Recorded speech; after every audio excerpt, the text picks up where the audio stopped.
earthquake that shook Anchorage, Alaska, Eastern Standard Time Friday afternoon. Seismic waves detected all over 3 weeks earlier, but reportedly not felt by anyone, remained unexplained. Seismographs all around the world detected those waves, including this one in the bedrock beneath Fordham University. I actually have no idea what happened on November 11th. Well, Lester, as you know, Anchorage is in a region that is used to these earthquakes, but not quite this powerful. This was a massive earthquake, as you mentioned, a 7.0 that rattled the region for hundreds of miles away. The quake was immediately followed by a powerful aftershock, causing more damage. This is walk in the middle. Yeah, walk right here. Of it. Yeah, there are TVs on the ground. You can see this right here, a TV on the ground. All of these are TVs and computers. This is a camera. Shaking the heck out of the KFQD studios and knocking us off. Tonight, this the scene inside one TV station. Look at this hallway. With no fatalities reported, roads have cracked and crumbled. Oh my God! It could take months for repairs as Alaska enters its deep freeze, possibly cutting off vital supply lines until spring. Emergency teams are facing floods and fire, collateral damage. People running outside and then back indoors when they thought it was safe, and then another one hits, the first of many aftershocks. The shaking started at 8:30 this morning. This Anchorage courtroom seemingly on rollers. Debris crashing, pictures flapping, and those inside holding on, then diving under desks. Oh my God. It's okay. Whew. And terrifying moments at the airport. Earthquake! Earthquake! Panic everywhere.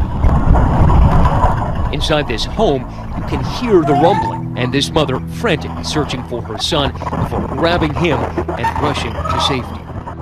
The tremor felt up to 350 miles away. There's about 300,000 people who live in the Anchorage area. It is the largest city.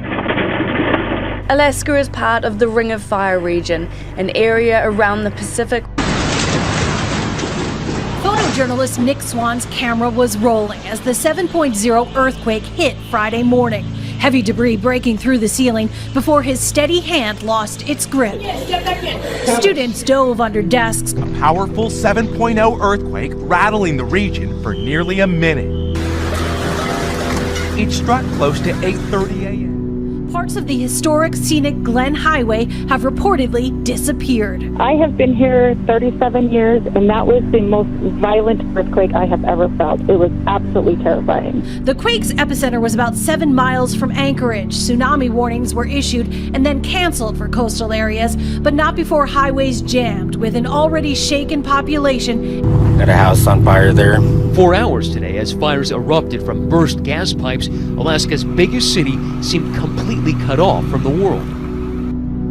Told that Alaskans should brace themselves over the coming days for many more, including some that could be powerful enough to liquefy the earth. That means that they could actually turn the soil into a consistency that's similar to quicksand. That's what we likely saw today.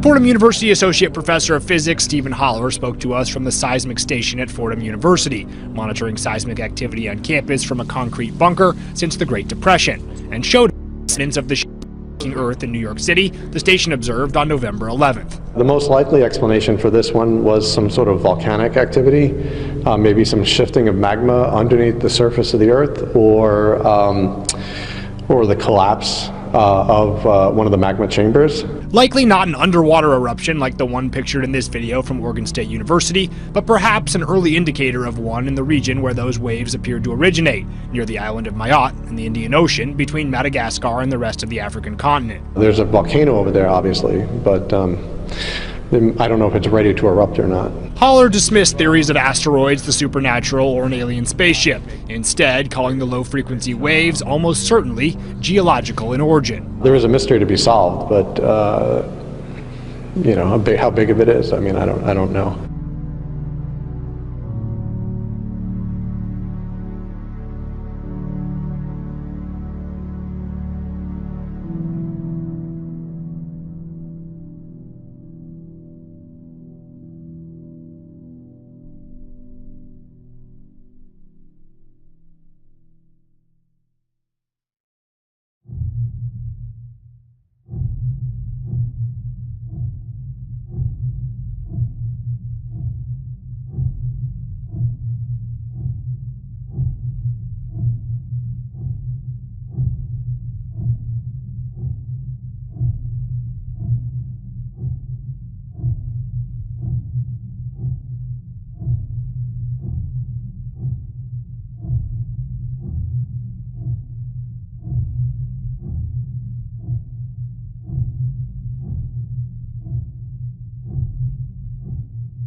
Well, it's a sad sight, and scientists, quite frankly, are stumped.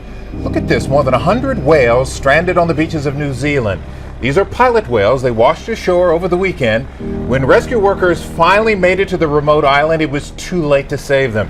This makes the third time these animals have mysteriously washed up on this beach. Scientists aren't sure. They think it may be due to changing tides, extreme weather.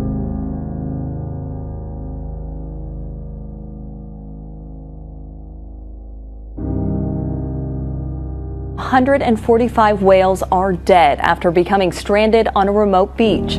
The whales were discovered this weekend by a hiker. Half of the whales were dead by the time authorities arrived. The other half had to be put down as it would have been too difficult to save them. While whale strandings do happen each year, it's uncommon to have a stranding of this size. New Zealand's Department of Conservation is now investigating what caused the whales to end up on shore. Possible reasons could be navigational errors, sickness, or falling tides. But have you wondered what leads to this curious phenomenon? Conservationists say that for two entire pods to have stranded themselves in this manner, spread out over 2 kilometers, is extremely unusual. For them to be so spread out along the beach is quite unique. Usually when we get groups like this, they strand together as a family group or a unit. Beaching is the unusual behavior of certain types of whales and dolphins getting stranded on beaches. Thank you. Several protected species of birds, including a bald eagle, dropped from the sky in North Hillsborough. Their death is a mystery. And Fox 12's Marja Martinez has more on this disturbing discovery in a story you'll see only on 12.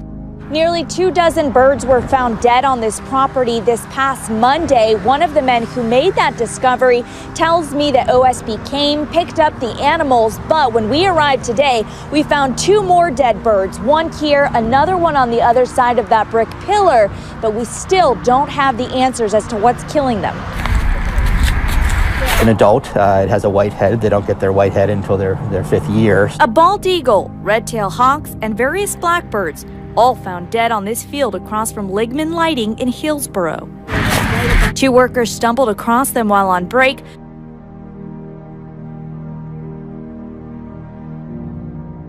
Boats are stranded and the fish and ducks are gone. Fishermen and farmers who depended on Lake Chilwa are desperately looking for alternative income. That's after low rainfall and rising temperatures have caused Malawi's 2nd largest lake to dry up. The lake has dried up completely several times in the past 100 years, but extreme weather is causing it to evaporate more frequently. This year's deadly wildfires and monster storms, terrifying signs of things to come.